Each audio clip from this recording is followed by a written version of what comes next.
Bonjour tout le monde, on continue nos petites vidéos pour vous présenter nos jeux qui vont bientôt sortir. Aujourd'hui du coup on est là pour vous parler d'Imagine Family qui sortira au mois d'octobre 2020, plutôt dans la deuxième quinzaine. Vous connaissez très probablement déjà Imagine, on a eu énormément de demandes de la part des parents qui voulaient jouer avec leurs enfants et leurs enfants étaient trop jeunes, ils n'arrivaient pas bien à assembler les cartes ou à faire deviner les thèmes qui étaient quand même un peu plus ado-adultes dans Imagine. Donc on a travaillé sur une version qui est accessible à partir de 8 ans. Pour ça, on a fait 2 ans de tests en médiathèque et en ludothèque, donc tous les thèmes que vous allez voir quand vous aurez une boîte sous la main ont été testés par des enfants et ça a vraiment bien marché. On a adapté le matériel au fur et à mesure, je vais commencer par ça. Tout d'abord, vous avez toujours des cartes transparentes, il y en a 60, comme vous avez probablement vu, c'est beaucoup plus coloré que la première version. On a toujours des personnages comme avant, ils n'ont pas tous les mêmes positions, ni les mêmes couleurs, mais donc voilà, toujours des petits personnages. On a également des éléments plus figuratifs où on va comprendre tout de suite de quoi il s'agit, ça nous permet un petit peu de planter le décor. Donc ça c'était, on va dire, des cartes que vous aviez déjà plutôt l'habitude de voir dans le premier Imagine. Mais par contre, la grosse nouveauté, c'est d'avoir plein de formes géométriques. Et grâce à ces formes géométriques, on va pouvoir dessiner des choses très rapidement. En tout cas, les enfants, vraiment c'est plus simple pour eux d'accéder à Imagine grâce à ça. Et donc, là, vous voyez, juste en 3 cartes, j'arrive à vous faire une fusée qui décolle. Incroyable. Donc ça, c'est pour les cartes transparentes. Ensuite, vous avez vu qu'il y a un plateau. Alors, bon, déjà, la première info qui est assez simple à reconnaître, c'est que le plateau permet de jouer à Imagine plus facilement quand on est sur des surfaces sombres, par exemple. Mais c'est pas du tout l'argument principal de ce pourquoi on a voulu faire un Imagine Family avec un plateau.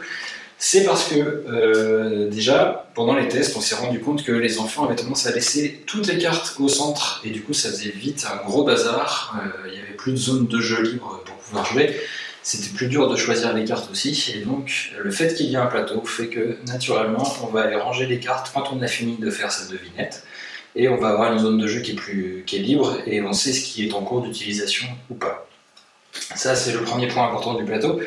Le deuxième point, c'est que, comme vous pouvez voir, il y a une petite illustration légère où on aperçoit du coup un plan d'eau, des plaines et puis des montagnes.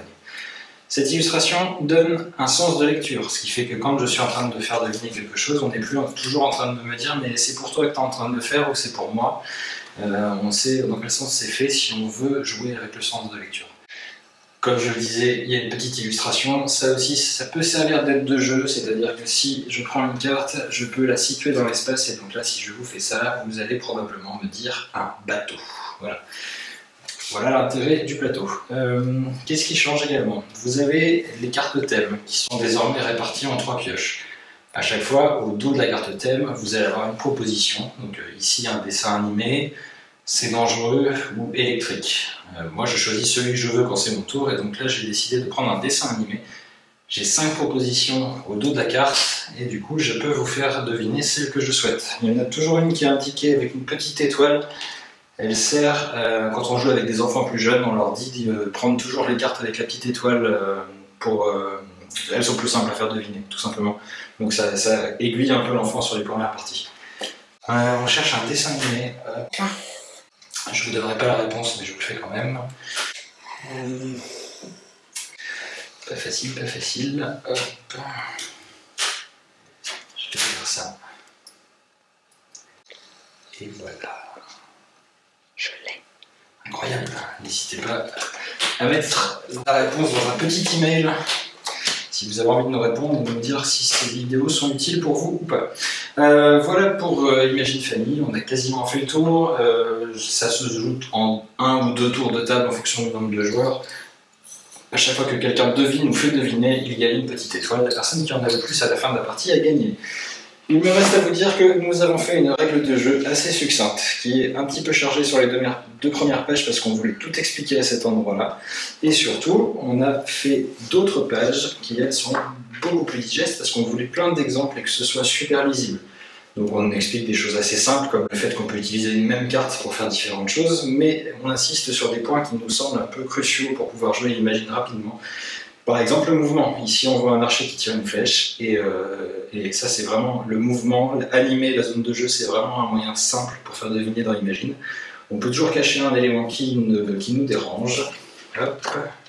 On peut utiliser le plateau de jeu comme une aide de jeu ou pas, c'est au choix.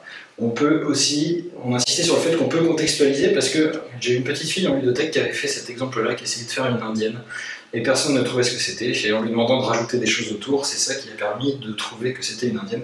Et donc ça c'est le deuxième point sur lequel on a insisté, parce que c'est de rajouter du contexte autour de l'élément principal, c'est aussi une manière de faire deviner plus facilement dans Imagine. Donc on a voulu insister lourdement sur ces quelques points dans la règle en se disant que ce serait une manière d'y accéder plus facilement. Je ne sais plus si je me répète, mais je crois que j'ai déjà dit octobre 2020 à partir de 8 ans pour le nombre de joueurs que vous voulez, et ce sera un prix public de 25 €. Voilà. Merci de m'avoir écouté et à bientôt.